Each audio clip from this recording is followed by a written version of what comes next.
The alarm didn't sound like an alarm. That was the first thing wrong. Darren Cole had heard every warning klaxon Concord Research Outpost 11 owned. Fire drills, drone collisions, the occasional drunk engineer locked in a supply closet. But the sound clawing through his earpiece at 0317 station time was different. A flat, mechanical pulse with no rise and no fall, like something dying instead of warning. He was on his feet, before his coffee finished, sloshing onto the console. "Talk to me," he said into the comm, already moving. "Power grid failure.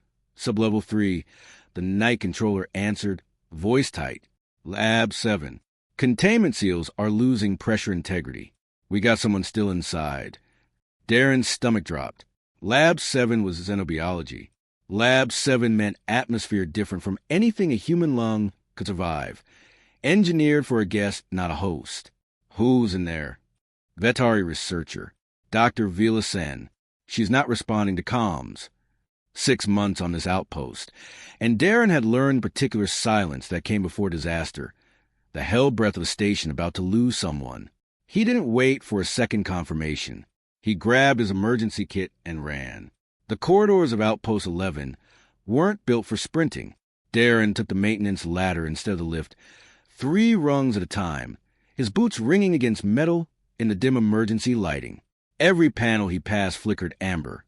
The whole sublevel was bleeding power, an old grid finally collapsing under 5 years of patched-together fixes that someone above his pay grade had kept approving instead of replacing. By the time he reached Lab 7, the corridor outside was already hazed with chemical mist seeping through the door seams. The lab's internal atmosphere, no longer contained, fighting the station's air like 2 tides colliding. Through the small reinforced window, he saw her. Vila was on the floor near her workstation, one hand pressed weakly against a support strut, her silver-blue skin gone an alarming shade of gray along her throat, the veterinary equivalent, he'd later learn, of a human turning blue from lack of oxygen. The lab's atmospheric regulator display blinked red. Pressure failure. Manual override required. "Dr. Sen," he shouted into the comm panel by the door. No response. Her eyes were open but unfocused, the kind of stillness that meant the body was shutting down its priorities one by one. The door was locked from inside by automated safety protocol.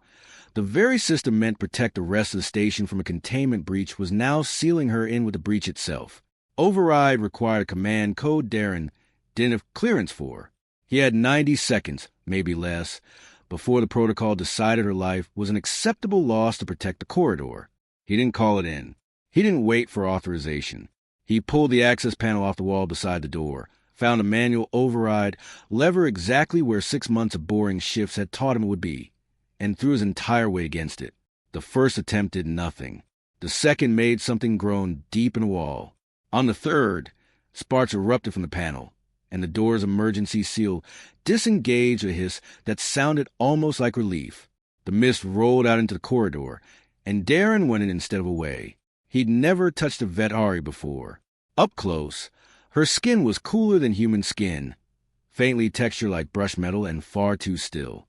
He got an arm under her shoulders and hauled her toward the door, fighting both her unconscious weight and his own lungs, which were beginning to register that this air was not air he was supposed to breathe. "Stay with me," he said, not even sure she could hear him, not even sure why he said it in English to someone who might not process the words at all. "Come on, stay with me."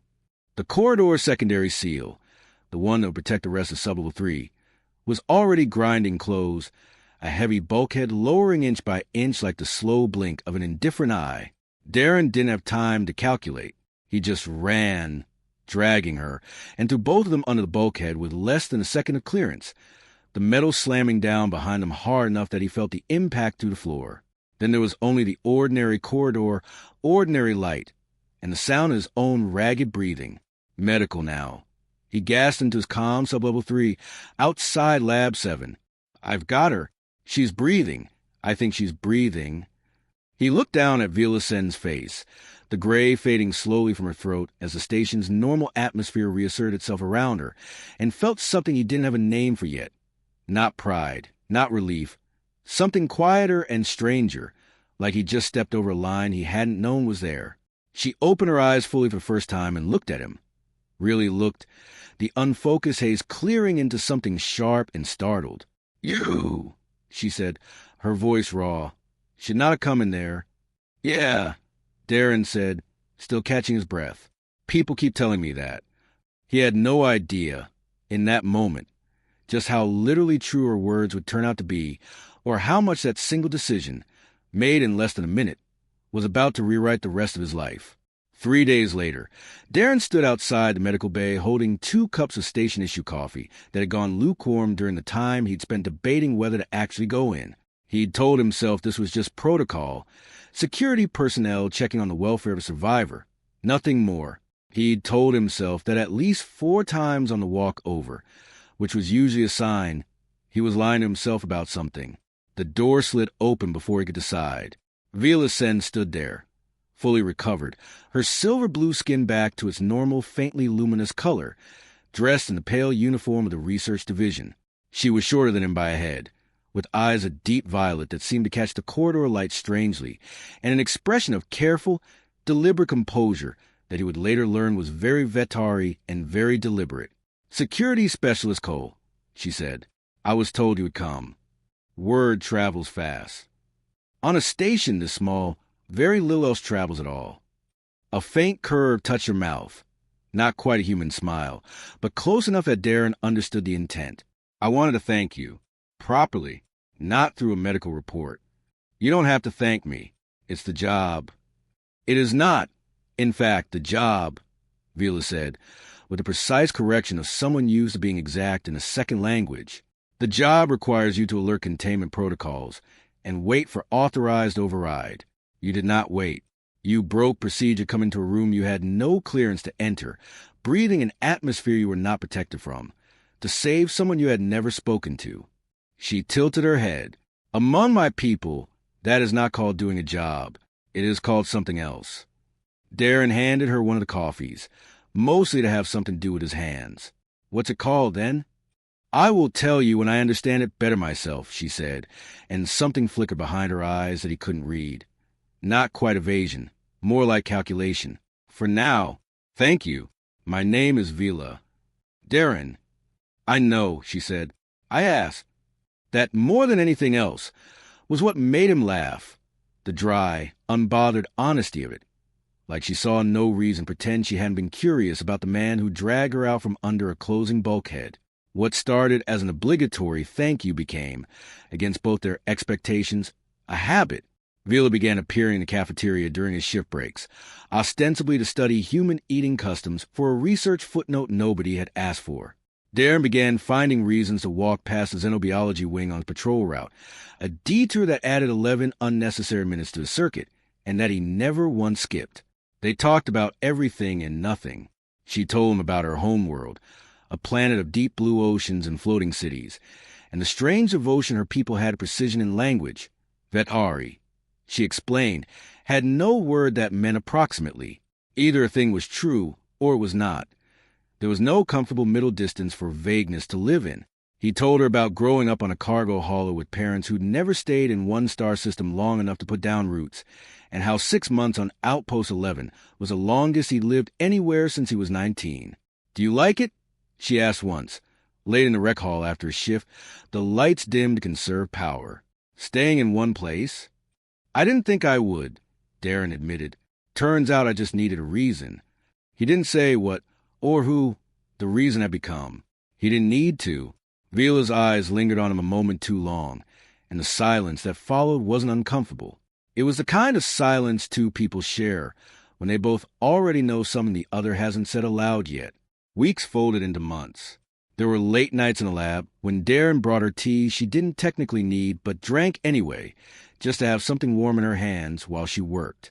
There were quiet shared meals where conversation moved easily between her research and his old stories from cargo hauler life. Two very different paths that had somehow converged on the same small station in the same small slice of space. There was one evening, a moment when her hand brushed his while reaching for the same data tablet, and neither of them pulled away as quickly as either of them would have a few months prior. Darren told himself it was friendship. He was fairly sure by then that he was lying to himself about that too. But Vila had grown quieter in certain moments, thoughtful in a way that bordered on troubled, as though she were carrying something she hadn't decided how to put down. Darren noticed it without understanding it. The way she sometimes stopped mid-sentence and studied him like she was recalculating something important. The way she once asked him, almost too casually, whether humans had customs around debt to life and death. He'd answered honestly, "Not really. We just say thank you and move on." That, Vila had said softly, is not how it works for us. He hadn't pressed her on what she meant. He would understand, soon enough, exactly how much that single sentence had been carrying. It happened on an ordinary night, which Darren would later think was exactly right. Nothing about their story had ever announced itself with fanfare. The power flickered briefly across the research wing, a small aftershock of the same aging grid that had nearly killed her, and Vila flinched at the sound of the warning chime before catching herself. "Hey," Darren said, setting down the tea he'd brought. "You're shaking." "I am not accustomed to the sound," she said, and then more quietly, "I've not been since that night." He sat beside her without thinking twice about it. The easy proximity of months of habit. "You never really told me what happened to you in there." "Not really. Not how it felt." Vila was silent for a long moment, turning her cup between both hands the way she did when choosing her words with unusual care, and for a woman who spoke a language with no room for vagueness, that was saying something.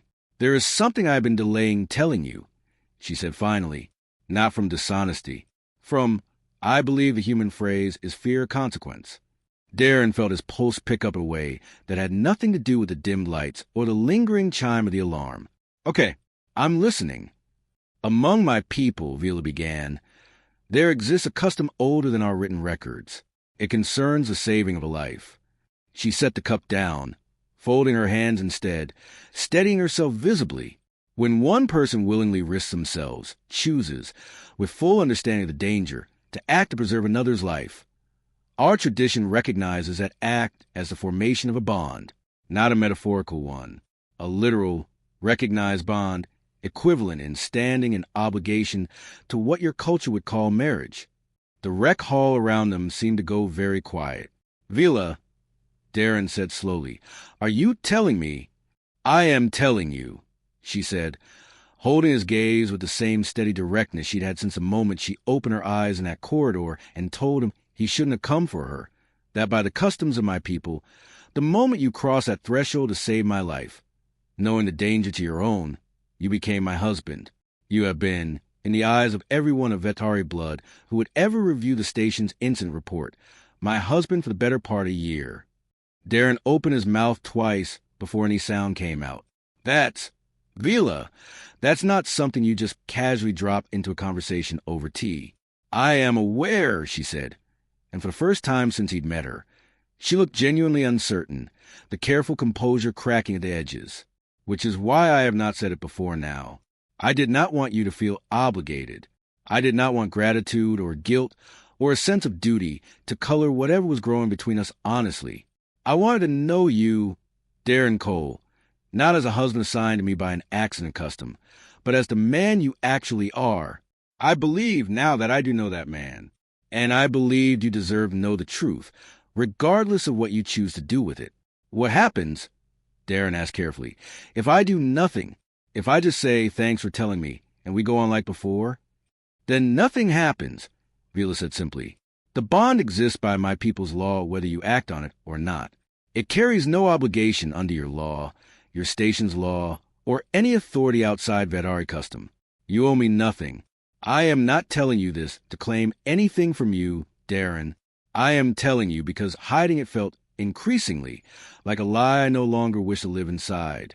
He sat with that for a long moment, watching the woman across from him, a woman who had just handed him an enormous truth without asking for a single thing in return, who had spent the better part of a year letting him fall for her honestly, instead of leaning on a custom that would have made it easy. "Can I ask you something?" he said finally. "Of course.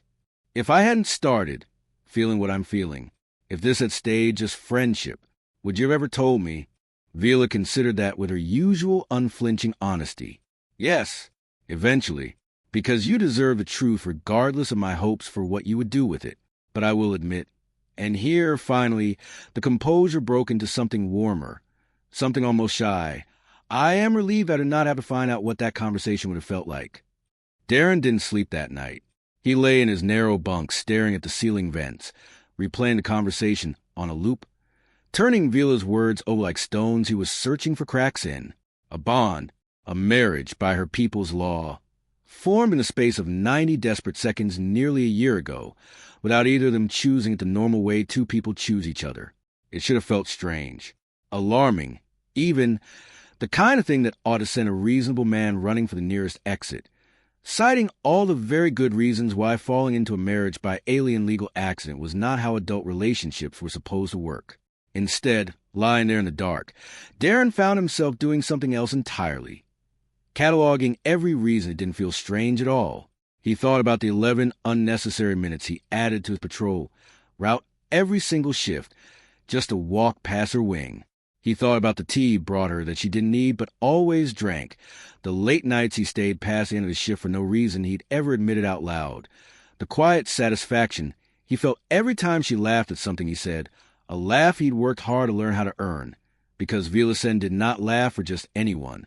He thought about the months of choosing her, again and again, in 100 small ordinary ways that had nothing to do with custom or obligation.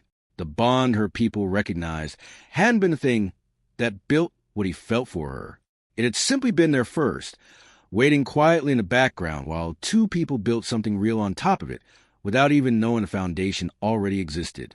By the time the station's lights cycled up to simulate morning, Darren had stopped asking himself whether the bond was real.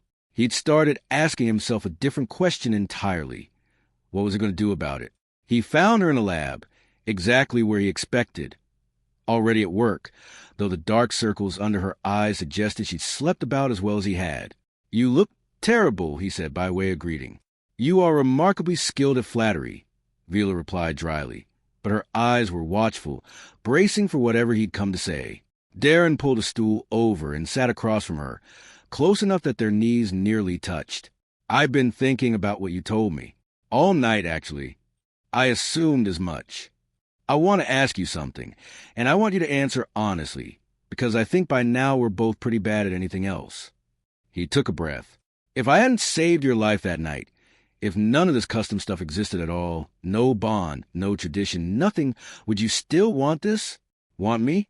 Or is some part of what you feel just gratitude wearing a more comfortable disguise?" Vila didn't answer right away, and Darren respected that she didn't rush it, that she was actually checking, turning the question over with the same precision she gave everything else, because lying make him feel better was not a thing her language, or her character, allowed for. "No," she said finally, "I do not believe it is gratitude.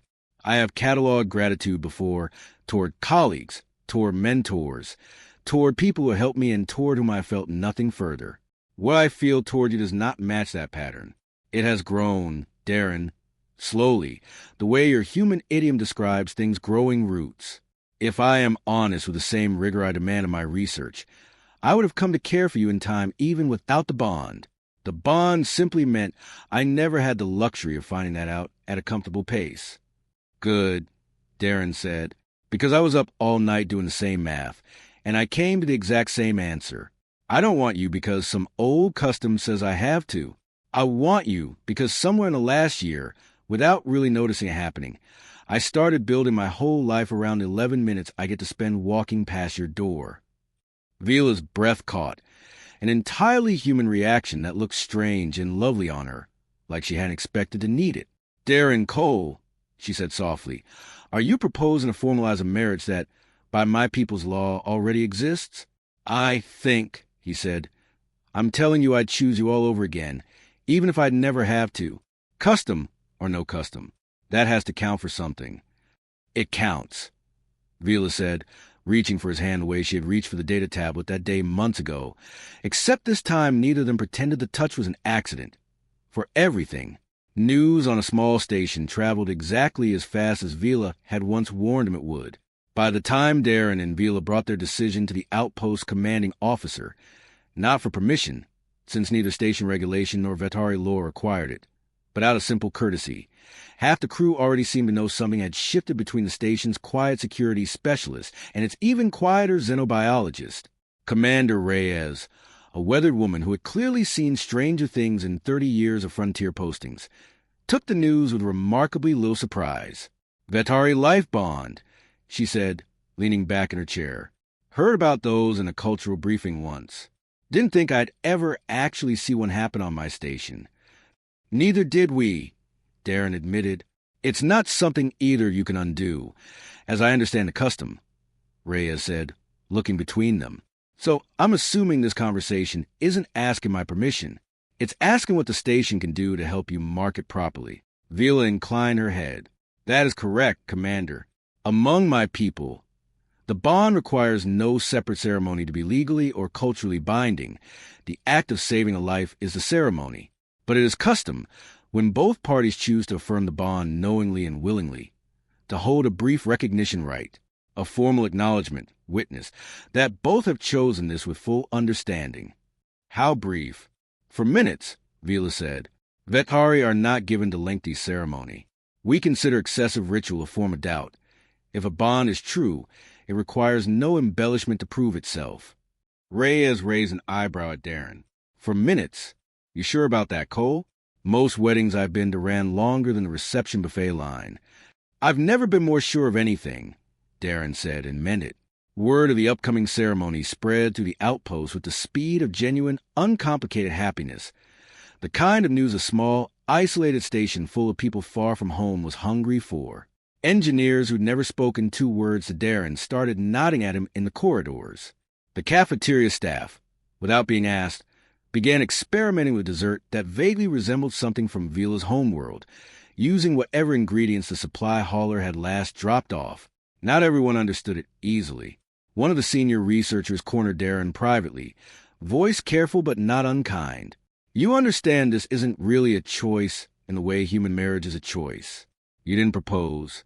The universe sort of assigned this to you both." "I know how it started," Darren said. "But I've spent the last year choosing her anyway, every single day, without knowing any of this. That's not the universe assigning anything. That's just what happened when I got to know her." The researcher seemed to accept that, even if he didn't entirely understand it, which, Darren reflected, was probably the most honest reaction anyone could have to a story this strange. Vila faced her own version of the same questions, mostly from a handful of other Vetari researchers scattered across nearby outposts who reached out once word filtered through official channels. Some offered warm congratulations, delighted that the old custom had found its way, however accidentally, to a human partner. A few were more cautious, gently asking whether Darren truly understood what he was choosing, or whether he was simply swept along by circumstance and affection without grasping the weight of Vetari commitment. Vila answered each of them the same way, with the same unwavering directness that had drawn Darren to her from the very first conversation in the medical bay. "He understands," she told them. "I made certain of it myself, because I would not let him choose blindly what was already true. He chose anyway. That is the only answer that has ever mattered to me." 2 days before the ceremony, Darren found himself standing outside Lab 7 again. Fully repaired now, the atmospheric seals tested and retested after the incident, the grid failure long since patched by an embarrassed maintenance team that had finally gotten the funding they'd been requesting for years. Vila found him there, looking through the same reinforced window where he'd first seen her collapsed and fading. "Strange place to choose for reflection," she said, joining him. "I keep thinking about it," Darren admitted. "How fast it happened. 90 seconds, maybe less, and everything after all of this came out of that.